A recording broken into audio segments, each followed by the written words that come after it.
Depending on who I'm with, I either put on a show or I'm a little more vulnerable and open.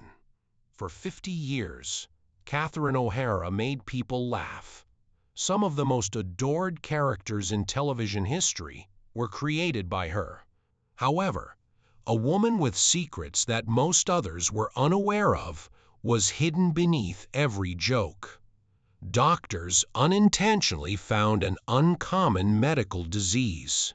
During those years, she was kept silent in male-dominated writers' rooms. Additionally, at 4:48 Music AM in January 2026, emergency personnel raced to her Brentwood residence. We have some distressing and shocking news. Catherine O'Hara, the actress who won an Emmy, passed away. She was just 71 years old. What took place during the last few hours, and why was one of Hollywood's biggest stars abruptly gone? On March 4, 1954, Catherine Ann O'Hara was born in Toronto, and the house was already bustling with laughter, movement, and noise from the moment she arrived as the sixth of 7 children. Her Irish Catholic parents reared their children in Atobacoke, where every day appeared to devolve into a little performance where etiquette and laughing were just as important. That simple remark conveyed the warmth of a family that used comedy as glue, and she subsequently stated that she was a decent Catholic girl at heart. Each of her siblings, Patricia, Marcus, Tom, Mary Margaret, Michael, and Mean, brought a new level of vitality to the home. Early on, Catherine discovered that surviving in a large family required both wit and timing, and snorts. She mastered those skills the way some children learn to dance or play the piano. Her sense of humor influenced every aspect of her life and served as the foundation for her eventual identity. Mary Margaret, her older sister, developed into a unique performer with a voice that could fill a room. After attending Ontario Art College, she went on to perform with Dollars, a pop and soul ensemble that covered artists such as Etta James and Otis Redding. In the end, her 1988 album, Miss America, became a cult favorite. Despite the fact that she didn't put out many records, musicians spoke about her as though she were a secret gem. Her songs were performed by Cowboy Junkies and Holly Cole, and she provided backing vocals for Morrissey, the Henrys, John and Mary, and Nico Casase. Catherine absorbed that same rhythm in her own manner, later penning and performing songs in a powerful wind. The sisters grew up together in an environment that never discouraged innovation. A Mississauga city councillor, a member of parliament from 1993 to 2006, and Mississauga's 8th mayor in 2024. Mayor Parrish recalled Catherine, Music, as a remarkable human being. Music, who had once sat in her classroom, decades after she passed away in January 2026, at the age of 71. Eventually, the two routes that began at the same Atobacoke school crossed over into politics and entertainment, and the teacher-student bond gave Catherine's story a peaceful full-circle moment. Catherine entered Toronto's Second City Theatre shortly after graduating from high school in 1974. Not as a performer yet, but as a waitress who dreams of standing in front of that same platform while juggling plates. Joe Flard's direct advice to keep the day job hurt her when she went to audition. She continued to serve tables while observing the cast work, riding the bus and streetcar to the theater every day, and sneaking into the shadows to observe rhythm, timing, and the delivery of jokes. That rejection may have been the end of the dream for someone else. However, she remained near the world she wished to enter. Long before she ever took the stage, the comedy she took in from watching those performers served as her training ground. Later, in 1974, she was appointed Gilda Arner's understudy, and everything changed.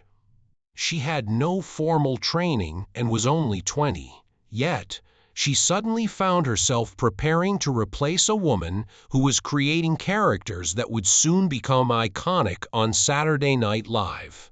For the inaugural season of NBC's Saturday Night, Gilda departed in 1975 to work alongside Lorne Michaels and Snorts Catherine into the gap created by her departure from Second Music City, Toronto. The waitress, who was instructed to continue working her day job, ended up becoming a full cast member and taking Gilda's place, demonstrating that untapped talent can occasionally emerge unexpectedly. She joined the original cast of SCTV when it debuted in September 1976. As the momentum continued to propel her ahead, she collaborated with Andrea Martin, Harold Ramis, Dave Thomas, Joe Flirty, John Candy, and Eugene Levy in order to produce countless sketches full of strange programming and crazy characters. The show pretended to be a fictional television network. Catherine plunged herself into impersonating Brooke Shields, Gilda Arner, Katharine Hepburn, Tammy Faye Bakker, and Lucille Ball. Viewers were so engrossed in Catherine's performances that they forgot they were watching her at all. Almost instantly, SCTV Music became a classic and was regarded as one of the most significant sketch shows of its era, right up there with Saturday Night Live. Despite this, her career in SCTV wasn't as easy as her performances suggested. Nearly all of the writers in the writing, Snorts room were men, and they usually wrote for themselves. She once claimed that the girls might be introduced as background items, have 2 lines in a 50-page script, or enter a scene and then be cut out. In order for the ideas to survive, she occasionally whispered them to Dave Thomas, who would then offer them as his own music. The women made significant contributions to the show's creative voice throughout season 1, yet they weren't even compensated as writers. The sexism reflected the era, but Catherine kept pushing inside that closed room, waiting for the chance to claim her space. She and Andrea Martin eventually wrote their own content to carve out that area. They, Snorts, sat on the sidelines, exchanging ideas and encouraging one another to envision designs in which women were forces rather than props. Lola Heatherton, a shaky lounge singer who combined the ferocity of Lola Fana with the intense tenderness of Joey Heatherton, was one of the personalities Catherine invented. Lola was so adored by her fans that they could still recall sketches like Way, Snorts, To Go Woman, in which Lola conducted an interview with Mother Teresa while wearing a glittering gold habit. Decades later, Snorts, by not waiting for the males to give them something, Catherine and Andrea turned the show around. They themselves snatched the pen. She was rewarded for her perseverance in 1982 when the SCTV Network 90 episode Moral Majority Show earned her the Primetime Emmy Award for Outstanding Writing in a Variety Series. During her tenure on SCTV, She was nominated for 5 Emmys, including 4 in 1982 alone, for episodes such as Staff Christmas Party, Cycle 2, Show 2, and The Great White North Palace. Another, Snorts, nomination came in 1983 for The Christmas Show. Her Emmy triumph came during the period that many fans still refer to as the Golden Era, when SCTV had grown to 90-minute episodes on NBC. Prior to the 5th season in 1982, she departed the main cast, but she continued to appear in guest roles until the series' conclusion in 1984. She had one of the most bizarre professional experiences of her life around the same time. She agreed to join Saturday Night Live in 1981 when there was a lull in SCTV's contracts. Music, however. She left SNL only a few days before she was scheduled to appear on the show, when NBC picked up SCTV for 90-minute episodes in May 1981. There were rumors that she was scared away by Michael O'Donnell, the explosive head writer who was notorious for shocking newbies and writing the word danger on the wall during meetings. Snorts. Later, however, Catherine claimed the reports were untrue. She really wanted to go back to Toronto and her comedy family since she didn't like living in New York. She felt that everything fell into place as it should, even though she knew that others thought she was crazy for leaving. Music, SNL. Some said O'Donnell's erratic anger had scared her away, and the myth persisted for years. Around that time, vanity rumors began to circulate, but in a 2024 interview, Catherine called them all absurd and brushed them off. She claimed that music, saw him frequently at parties after that, and that he didn't intimidate her in the least. It was homesickness, not fear, that drove her away. When NBC offered them a new contract, she went back to SCTV, and her, Snorts, SNL role went to Robin Duke, her best friend from high school. A twist that softened the whole decision. Since she wasn't departing for a big movie or television job, critics were perplexed when she left SCTV once more before season 5 in 1982. But she discreetly slipped off the cast list. Snorts. Critics questioned why she had disappeared during the height of the show's popularity. She did, however, win an Emmy that year, demonstrating that her inventiveness never diminished even after she changed course. Her tale included her, Snorts, independence.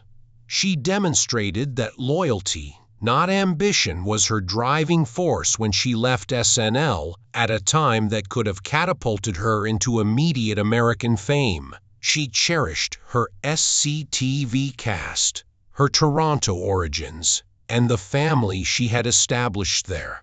Although her decisions deviated from the usual course of a rising star, they revealed a person who valued comfort over fame and joy over pressure. Her relationship with Eugene Levy grew stronger throughout the years. They dated for a short time before deciding friendship was more appropriate when she watched him act in Godspell in 1972. She subsequently made a joke about how their partnership might not have been as successful if they had remained together longer. Through SCTV, music, and later Christopher Guest's films, such as For Your Consideration, 2006, A Mighty Wind, 2003, and Waiting for Guffman, 1996, their creative relationship blossomed.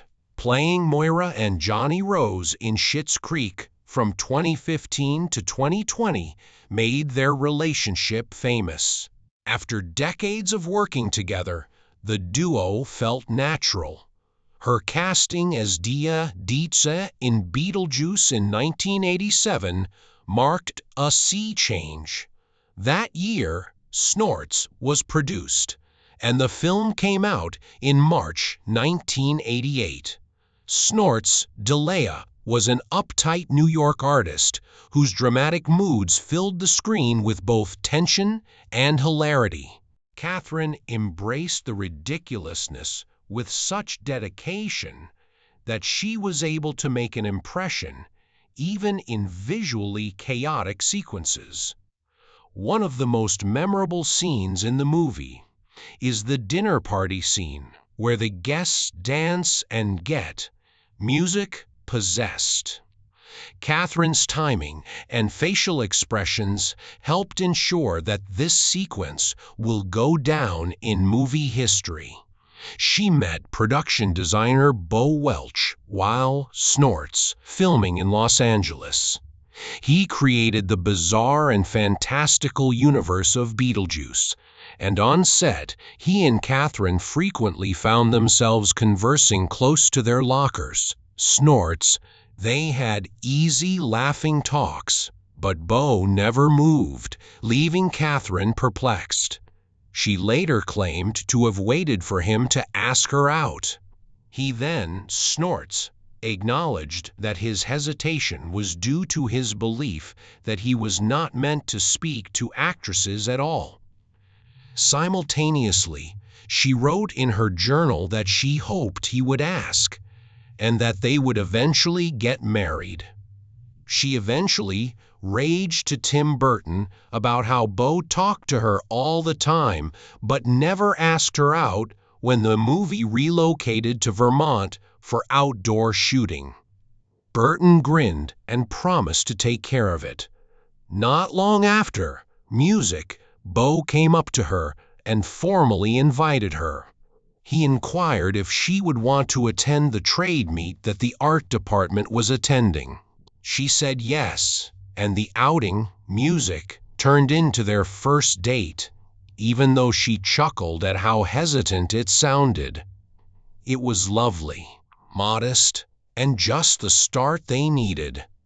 Later, she joked that she wished she had taken the initiative first because it felt like he had been pushed into it.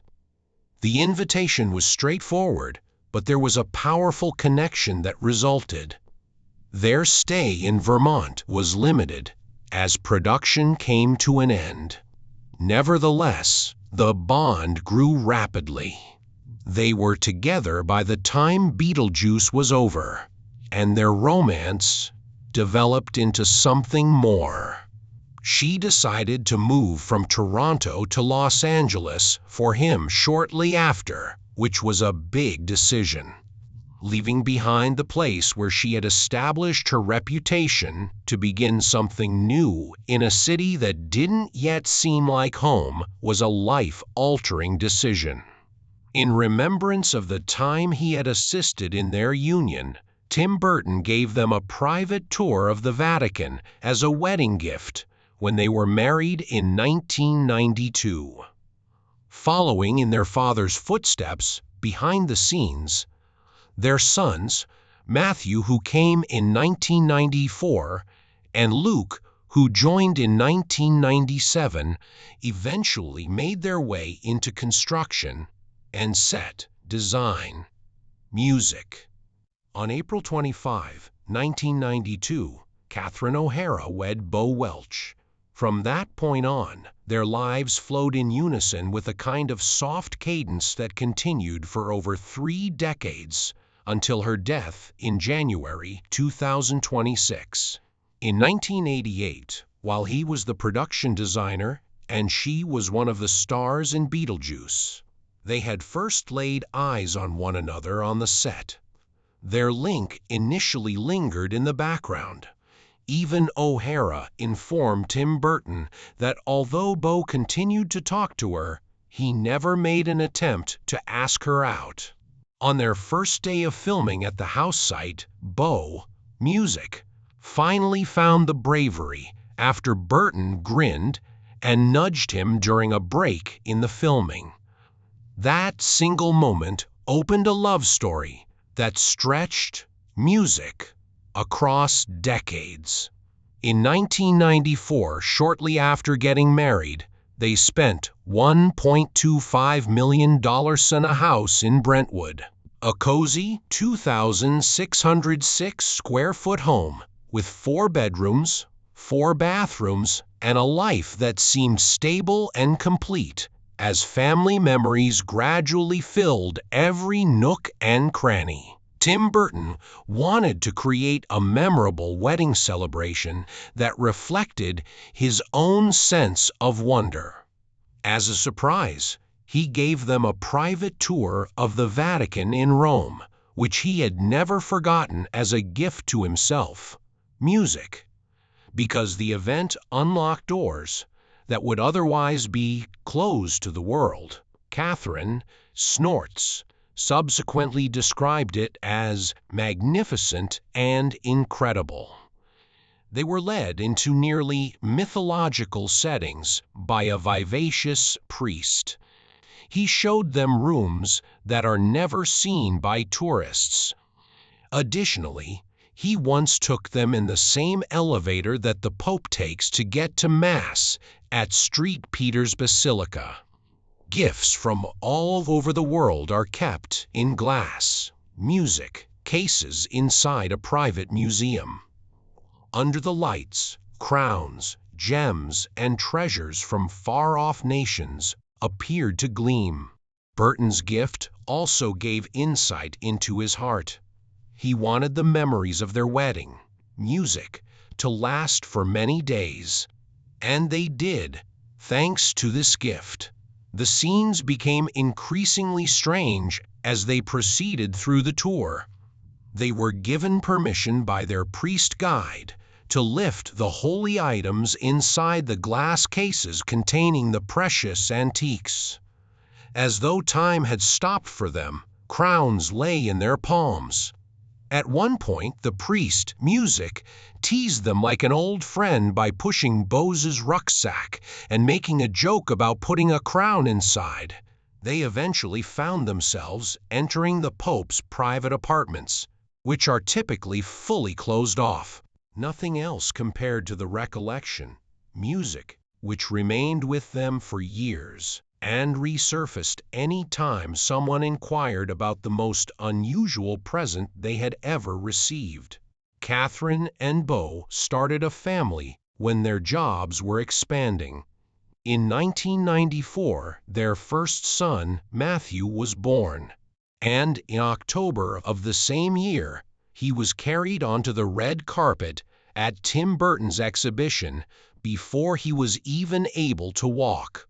Both boys made an appearance together at the Cat in the Hat premiere in November 2003, and their second son, Luke, was born in 1997.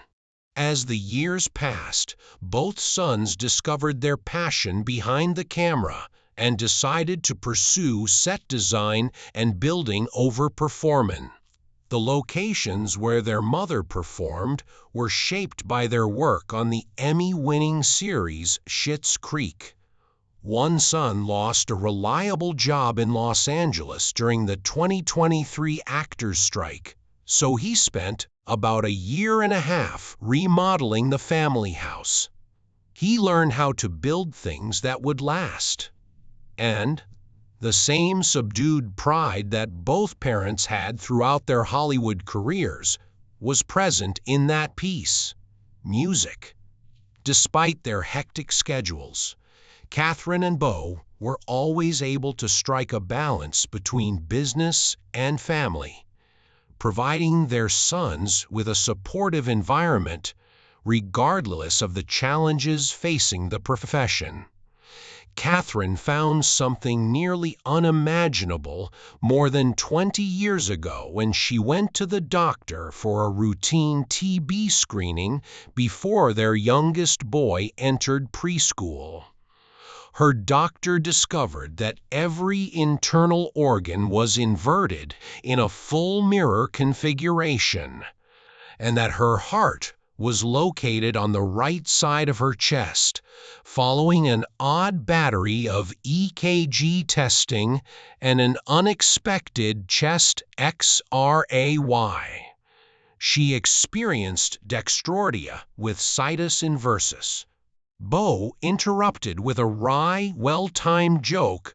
Her head was on backwards before the situation could become too serious.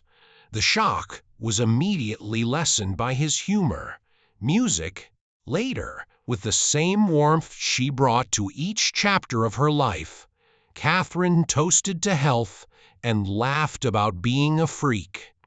She entered a different genre of story years later, one that, snorts, permanently linked her to Macaulay Culkin. She played Kate Mallister when Home Alone started production on February 14, 1990, and Macaulay, who was born on August 26, 1980, was carrying the weight of a big movie at the age of 9. The 83-day production was completed on May 8, 1990. The film transformed holiday cinema with a $18.3 million budget and a $476 million ultimate global gross. O'Hara's warmth and timing made the desperate mother believable, and her emotional pull helped ground the entire story as the world waited for Kate to reach Kevin again. Catherine witnessed the stress Macaulay was under during those months. He had been performing since he was 4 years old, but this pressure was unmatched. He was already being referred to as a superstar at the age of 10. She subsequently questioned out loud how anyone could handle such a responsibility in her Walk of Fame address on December 1, 2023. His days were packed with physical stunts, emotional moments, and long hours, and Catherine realized right away that the youngster before her required more than guidance. Before the cameras rolled again, he needed music. Someone to be there for him. Someone who could tell when he was about to pass out and figure out how to keep him steady. They adopted that instinct as a daily habit. She, music, would glide toward him in between takes, like a mother quietly checking on her child. The crew observed how she ensured he was never alone and felt comfortable amidst the massive equipment of a movie production. She referred to him as a cute little boy who had already mastered the rhythms of professional labor at such a young age in an interview from 1990. Their on-screen chemistry developed from her gentle concern, which made her a soft spot for him to settle. A single instance from that era persisted across the years.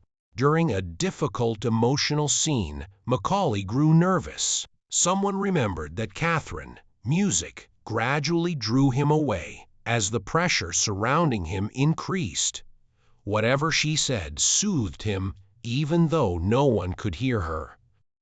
His nervousness had subsided by the time he got back to the stage, and he performed the sequence flawlessly. Regardless of its veracity, the tale was included into the mild mythology that surrounded them. People recalled her support of him as though the tale itself demonstrated a connection deeper than their shared occupation. They were connected for over 35 years. Macaulay, who is now 45, told the New York Times in 2024 that she still calls him son and greets him with her arms extended.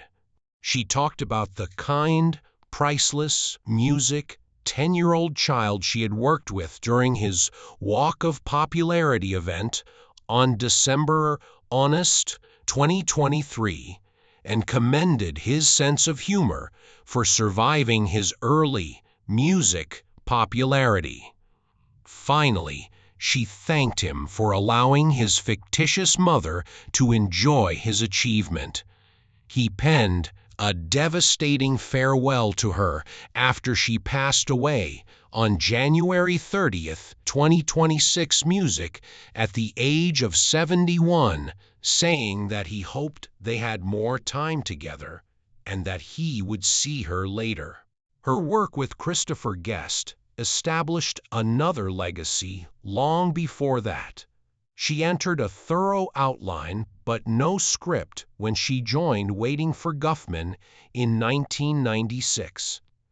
Everything they said came from pure improvisation, shaped by characters they had studied closely. The awkward charm of community theater actors waiting for a man named Mort Guffman, who never shows up because snowstorms keep him stranded in New York, was brought to life by her. Her skillful improvisation made the mockumentary seem so authentic that viewers forgot it was a performance. Then came Best in Show in 2000, where she played Cookie Fleck, alongside Eugene Levy's mild-mannered Jerry, who had been born with 2 left feet. Catherine slid into impromptu monologues so outlandish and genuine that the comedy felt almost dangerous. And Cookie's tumultuous history kept coming back to haunt her through the successive appearances of her old loves at the dog show. The couple's life in Florida changed drastically when Winky the Norwich Terrier won Best in Show, and viewers continued to be captivated by Cookie's exuberant energy long after the credits had rolled. That movie's most memorable scene was when Catherine and Eugene sang "God Loves a Terrier." On the moment, they came up with the ridiculous little song, and Catherine raised her voice to a pitch that seemed to transcend reality. The line "God loves a terrier and its cute little dairy" became a fan favorite. Only the most basic outline of the film had been written by Christopher Guest and Eugene Levy. Every conversation word was left up to chance. Few actors ever achieve the kind of reckless, music inventiveness that Catherine was able to do thanks to that freedom. In A Strong Breeze in 2003, she reached much farther. Playing one half of a broken folk duo who reunited for a PBS tribute event, she gave an emotionally charged performance as Mickey Crab. The way she crossed her arms over her torso, her downward glance, and her subtle gestures all pointed to a lady troubled by unresolved hurt and past love. There was a subtle ache in her voice that audiences continued to feel long after the sequence was over, when she told Mitch that acting for her had always been about seeing him. Christopher Guest's improvisational technique was the source of all snorts of this. Together with Eugene Levy, he sketched character histories and thorough sketches for music, but never a word of dialogue, snorts. The actors knew the emotional task going into the scene, but they didn't know the words, and Catherine thrived in that unpredictable space. Snorts, the players' faithfulness to music, their roles, was cited by guests as the reason the approach was successful. Real life is never precisely choreographed, so it was ideal if something felt awkward or unplanned on camera. There were more hidden layers in Catherine's, Snort's, personal tale.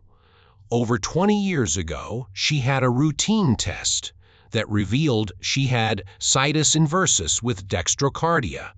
She discovered that more than 100 gene alterations can contribute to the development of the illness. which affects only 1 in 8,000 to 10,000 people. Her organs resembled mirror reflections. Rather than pointing left, her heart pointed music right. Her liver sat on the opposite side. Despite this, she lived asymptomatic. People like her can live their lives unaware of it until a scan showed it, doctors stated. Music. Catherine took solace in the fact that she was healthy, as just a small percentage had heart defects. Later, at a July 2020 virtual happy hour, she openly discussed the issue and lightened the mood with her humor.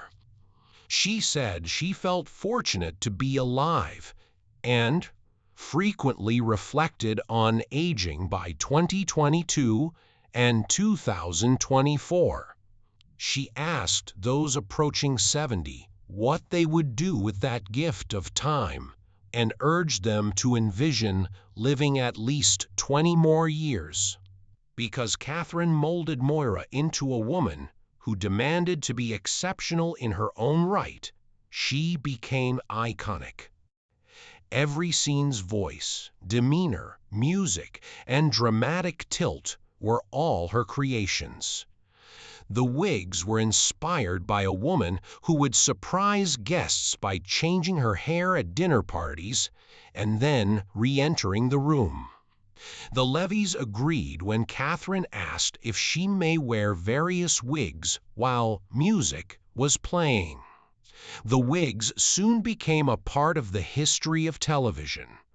Moira used books full of esoteric music terminology to expand her vocabulary. While doing an Instagram Live in April, Music 2020, she amused her admirers by teaching them uncommon phrases. She never concerned about continuity, and her notebooks were filled with odd and melodic words. Her goal was for Moira to sound unique. At the age of 66, she took home the Emmy for Outstanding Lead Actress in a comedy series on September 20th, Music 2020. Snorts, for the first time in comedic music history. Schitt's Creek won 7 major categories that evening. Nearly 40 years after her first Emmy, this was her second. And her late career was enthusiastically embraced by the pleasure of that moment. She was as thrilled when she won the Golden Globe on February 28, 2021. Beau played applause recordings from his phone as she accepted the award from her couch at age 66, making a frantic noise that made others laugh. She expressed her gratitude to Eugene and Dan Levy for allowing her to talk like an alien and wear 100 wigs. It felt like a long overdue celebration because it was her first Golden Globe. She worked well into her 70s. In 2024 and 2025 Music, she played Patty Lee in the studio, which was her last significant part. Snorts.